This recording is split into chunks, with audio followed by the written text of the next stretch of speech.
भाइयों बहनों नमस्ते। अभी आपको मैंने हमारे योग दर्शन जो आदि ग्रंथ है योग का, उसके अनुसार कैसा जीवन सफल हो, कैसे शांति मिले, कैसे परिवार और समाज को शांति मिले, इस बारे में आपको चर्चा किया था। योग दर्शन पतंजल ऋषि का 8 भाग में है, जो कोई जानता नहीं, कोई मानता नहीं और कोई ऋषि मुनि साधु संत उस बारे में बात भी नहीं करते, क्योंकि लोगों को चाहिए शारीरिक फायदा, दवाई पानी में इलाज करते हैं। तो जैसा कि आपको पता है, आपका शरीर है, मन है, आत्मा है, आपको आत्मा तक पहुंचना है। मन का भोजन स्वस्थ सत्य ज्ञान, आत्मा का भोजन ध्यान। ध्यान में जाने के लिए मैं बता रहा था, वो अल्टीमेट आपका है, एक्सट्रीम है, एंड है, वहां तक आपको पहुंचाऊंगा। तो पहला ये है कि अष्टांग योग जो ऋषि पतंजल ऋषि ने बताया था 8 भाग में है, 4 भाग में कवर कर चुका। पहला है सामाजिक व्यवहार, अहिंसा, सत्य, अस्तेय, ब्रह्मचर्य, परिग्रह। दूसरा अपना खुद का नियम, सोच, संतोष, तप, स्वाध्याय, ईश्वर प्रणिधान। तीसरा है आसन, योगासन करके ऐसा रहिए कि आप 4 घंटा ध्यान से पलाथी मार के बैठ सको मेडिटेशन के लिए। चौथा है प्राणायाम, वो भी आपको बताया, वो प्राणायाम दूसरे भी हैं, गूढ़ प्राणायाम, वो भी नहीं बताऊंगा, यहाँ सामने ही प्रैक्टिस में बताया जाता है। इसके बाद में आ गया प्रत्याहार। प्रत्याहार मतलब इंद्रियां बाहर काम करती है, वो बाहर से अंदर आना है, बाहर से अंदर आना है, बोध को प्रतिबोध करना है। बोध बोलते हैं ना इसको, आप बोध हो रहा, आपको खा रहे हैं, पी रहे हैं, किसी से बात कर रहे हैं, बोध हुआ, इसको रोकना है, प्रतिबोध। आपके अंदर में दो तरह का वर्क आप कर सकते हो, बाहर की तरफ कर सकते हो, अंदर में, अंतर्मुख, बहिर्मुख। आपको अंतर्मुख जाने से ही आपको शांति मिलेगी। सुख मिलता है आपको बाहर में, शांति मिलती है अंदर में। तो ये बाहर से अंदर हम कैसे आए, ये एक बड़ी मुश्किल वाला काम है। इसके लिए मैंने आपको बताया था, चलो आज हम फिर रिपीट करते हैं।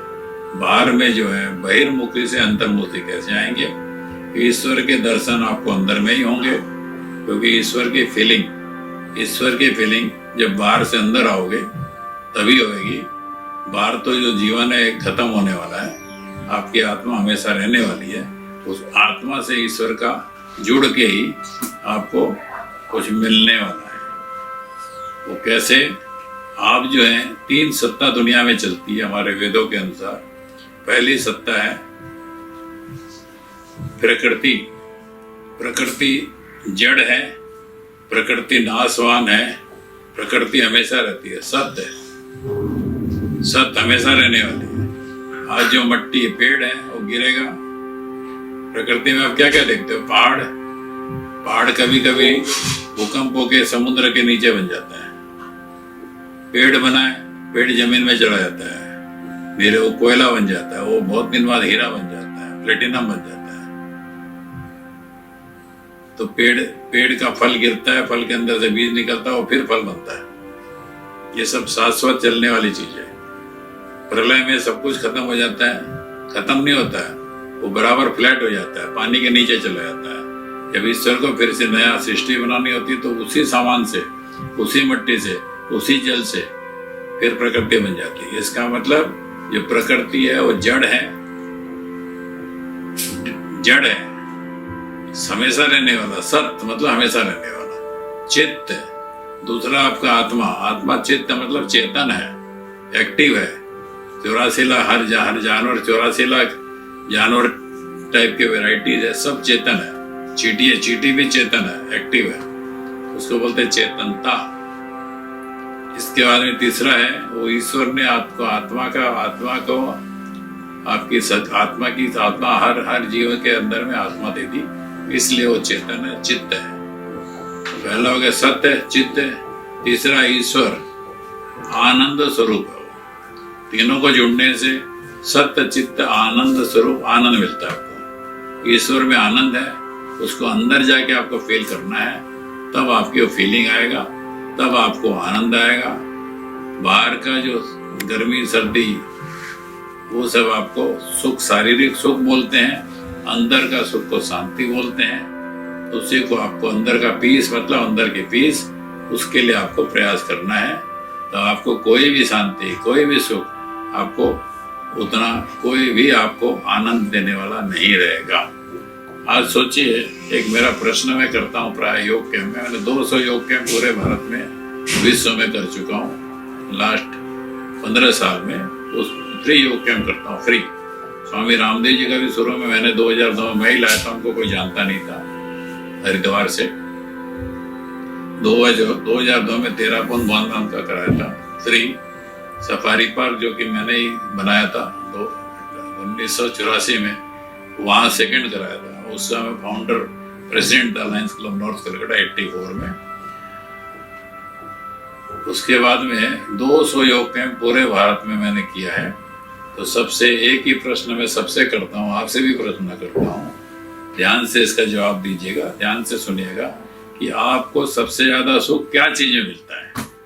सबसे ज्यादा सुख आपको किस चीजें मिलता है? मेरा एक प्रश्न आप सोचिए और जवाब दीजिए। सबसे ज्यादा सुख है एकाग्रता का मिलता है। एकाग्रता, कंसंट्रेटेड। आप अपना खाना खा रहे हैं, बहुत प्रेम से, बहुत ध्यान से खाना खा रहे हैं, बड़ा अच्छा लग रहा है। इस बीच में आपको कुछ खबर आ गई कि आपका लड़के का एक्सीडेंट हो गया, आपकी एकाग्रता तोड़ गई, तो आपको खाना भी अच्छा नहीं लगेगा। ऐसे आप म्यूजिक सुन रहे हैं, फुल कंसंट्रेशन पे। एकाग्रता यही सबसे बड़ा, सबसे ज्यादा सुख है। म्यूजिक सुन रहे हो या कोई आप लिखा पढ़ी कर रहे हो, राइटिंग कर रहे हो या बिजनेस कर रहे हो, कंसंट्रेटेड एकाग्रता करने में ही सबसे बड़ा सुख है। वो सुख है एकाग्रता आप अंदर जाके ही कर सकते हो। उस अंदर जाने के लिए बाहर से अंदर आना है। एक एंगल है कि ईश्वर, आपको अंदर में ईश्वर का फीलिंग होगा, ईश्वर का, खुदा का, जिसका भी आप सोचते हो, गॉड का अंदर में फीलिंग होगा। उस अंदर के लिए आपको अंदर जाना पड़ेगा। ईश्वर कहीं बाहर घूमता हुआ कहीं नहीं दिखता है, वो तो उसका प्रतिरूप है, उसका प्रोटोटाइप सामने रख के हम पूजा करते हैं। अंदर में ही दिखता है। अंदर जाने के लिए योग दर्शन में 5वां है प्रत्याहार, बाहर से अंदर आना। आइए उसका विधि बताऊंगा। मैं कुछ बता चुका हूँ गए स्लॉट में, फिर बताऊंगा। आप आंख बंद करके अपनी श्वासों का, अपना ध्यान से अपनी श्वासें देखिए।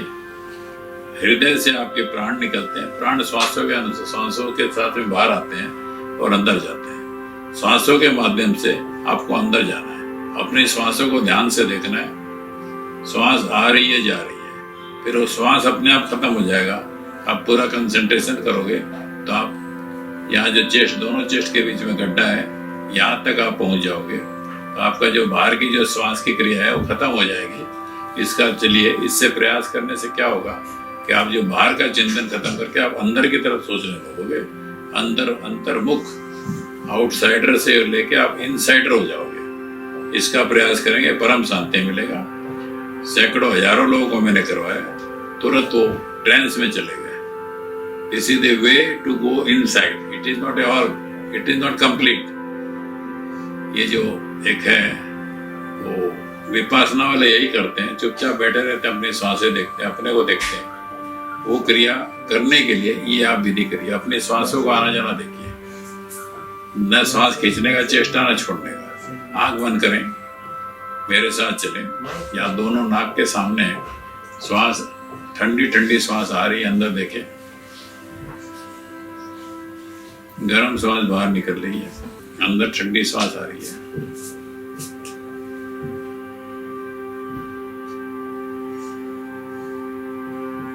आपको श्वास खींचना है। नॉर्मली आपको श्वास देखना है, क्या आ रही, क्या जा रही है।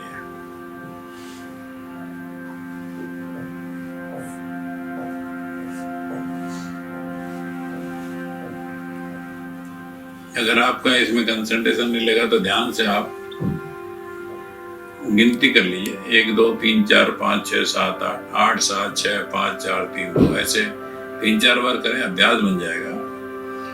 ये फिर अंत में आपकी यहाँ तक जब श्वास चली जाएगी, अभ्यास बन जाएगा, तो आपका श्वास जो है आपकी खत्म हो जाएगी। आपका श्वास प्राण में चला जाएगा। आपका जो बहिर्मुखी है आप अंतर्मुखी हो जाएंगे। इसके बाद में जब अंदर आप चले गए तो आपको एक जगह ध्यान से ईश्वर से जुड़ना है। ओम, धन्यवाद, आपने इतना अच्छा शरीर दिया है, इतना अच्छा जल दिया है, खाना दिया है, ईश्वर आपको धन्यवाद है। रोज सुबह और शाम ब्रह्म मुहूर्त, ब्रह्म मतलब 3 से 5, साढ़े 5 बजे तक सुबह करना है, शाम को भी करना है। और संधि वेला में, संधि वेला मतलब सूर्योदय के 1 घंटा आगे 1 घंटा पीछे, और शाम को सूर्यास्त के 1 घंटा पहले 1 घंटा बाद। ये राइट वे है, इसमें आपको अच्छा ध्यान लगता है। आप अंदर जाके जब अंदर चले गए, प्रयास करना है, प्रैक्टिस करना है। ओम धन्यवाद। ओम गायत्री मंत्र आप जप सकते हैं। गायत्री मंत्र ओम भूर्भुवः स्वः तत्सवितुर्वरेण्यं भर्गो देवस्य धीमहि धियो यो नः प्रचोदयात्। गायत्री मंत्र में इतनी बड़ी शक्ति है कि अंदर और बाहर आप पूरे जागृत हो जाते हो, शांति मिल जाती है। इसमें ईश्वर से आपकी प्रार्थना भी है। आपने कहा ओम रक्षक, भू मतलब प्राण देने वाले, भुआ दुख दूर करने वाले, सह सुख देने वाले। आपने दुनिया बनाई और हम आप पालन कर रहे हैं। आपका पाप न भर्गो देवस्य धीमहि, आपका पाप न तक तेज हम धारण कर रहे हैं। आप प्रभु, आप निवेदन करते हैं कि कृपा करके मेरी बुद्धियों को अच्छे मार्ग पे ले जाए। अच्छे मार्ग में रहे तो आप अच्छे लाइन में रहोगे, खराब मार्ग में रहोगे तो आप बिगड़ जाओगे। अपना शरीर को, अपना परिवार को, अपने खुद को, अपने समाज को, अपने देश को बर्बाद कर दोगे। ये आपको गायत्री मंत्र का जप कर सकते हैं, ओम का जप कर सकते हैं, समय सुबह और शाम। तो इसको आप करेंगे तो आप इसका कंटिन्यूस प्रैक्टिस करते रहेंगे तो आपका ध्यान धारणा एक जगह, आपका धारणा बन जाएगी, एक जगह आप कंसंट्रेशन अंदर पहुंच जाओगे। वो आप यहाँ आज्ञा चक्र, यहाँ से भी आधा इंच दूर कर सकते हो, यहाँ भी कर सकते हो। हृदय, ये 2 जगह सर्वश्रेष्ठ है। ध्यान लगाइए दोनों टाइम में। ध्यान लग गया तो ध्यान, अगर यहाँ आप चेष्टा कर रहे हो, लग गया तो ध्यान हो गया। ऐसा ही 3.5 घंटा तक आप बैठे रहोगे तो आपकी समाधि लग जाएगी। सतत समाधि लगने से, कंटिन्यूस जन्म अगले जन्म में लगने से आपको मुक्ति मिल जाएगी। 3 करोड़ साल तक आप मुक्त हो जाओगे। शरीर नहीं रहेगा, आपकी आत्मा, आपके जो सूक्ष्म शरीर रहेगा। घूमते रहोगे विश्व में, ऐसे ब्रह्मांड हजारों सूर्य है। आप सुखी हो जाओगे, परम शांति हो जाओगे, खुद भी शांत रहोगे, जनता को भी शांति दोगे। यही हमारा योग दर्शन का, ऋषि मुनियों का, आदि ऋषि मुनियों का, वेदों का, ये सारा आपके पास में ज्ञान दे दिया मैंने। प्रयास आपको करना है, अच्छा व्यवहार रखना है, समाज से अच्छा व्यवहार रखना है, समाज भी खुश, आप भी खुश। प्राय हम अपने से ही लड़ते रहते हैं। हर आदमी अंदर से दुखी है, पैसे के लिए, सेक्स के लिए, इसके लिए, उसके लिए, हर चीज अनेक इच्छाओं का आपने क्या बोलते हैं, इच्छाओं का आपने बहुत बड़ा समुद्र पार,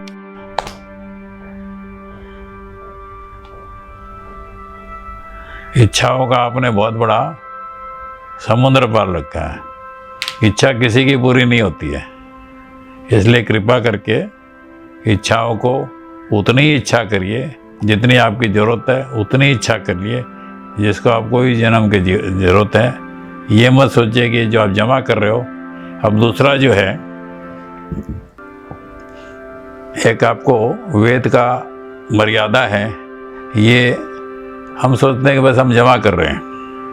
युधिष्ठिर से यक्ष ने पूछा था कि दुनिया का सबसे बड़ा आश्चर्य क्या है, तो युधिष्ठिर ने जवाब दिया कि भाई आज तक कोई भी राजा, कोई भी महाराजा, कोई भी वीर आज तक बचा नहीं है, लेकिन हर आदमी सोचता है कि मैं हमेशा बचा रहूँगा, और हम जमा करते रहते हैं। सिकंदर जब मरा तो उसने ऐसे हाथ अपना फैला के मरा था, कुछ भी नहीं ले गया, पूरा आधा विश्व उसने कंट्रोल कर लिया था, जीत गया था। तो हमारा आनंद है, इच्छाओं को कम करिए। जितनी आपको शरीर के लिए जो 5.5-6 फुट के लिए जो चाहिए उसी की चिंता करिए। सिकंदर को किसी ने पूछा, हाँ, एक साधु हंस रहा था, बोला कि तुम तो क्यों हंस रहे हो? बोले इसलिए हंसना है कि आप पूरा दुनिया सोचते आपने फतह कर लिया, आप चलते हो, जितना पर जूता है उतना ही आपके पास में, फिर भी आप सोचते हो कि पूरा दुनिया आपने ले लिया, पीछे तो आपका बचता नहीं है। सिकंदर को ऐसा ज्ञान हो गया, उससे वो वापस अपना ग्रीस चला गया। तो आप कृपा करके, before it is too late, realise that you have a limitation, you need very little, उसको आप करिए। कोरोना में आपको बहुत अच्छा समय मिल रहा है, कुछ छुट्टी भी मिल रही है, उसको एंजॉय करिए। परम ये साधु संतों का, ऋषि मुनियों का हमारा आदि ज्ञान है। निश्चित रूप से आपको फ़ायदा होगा। हर काम में, हर सहयोग के लिए, पुस्तक के लिए, इशारों के लिए ये चैनल देखते रहिए। आपको कुछ ना कुछ डेली मिलता रहेगा। ओम शांति शांति शांति।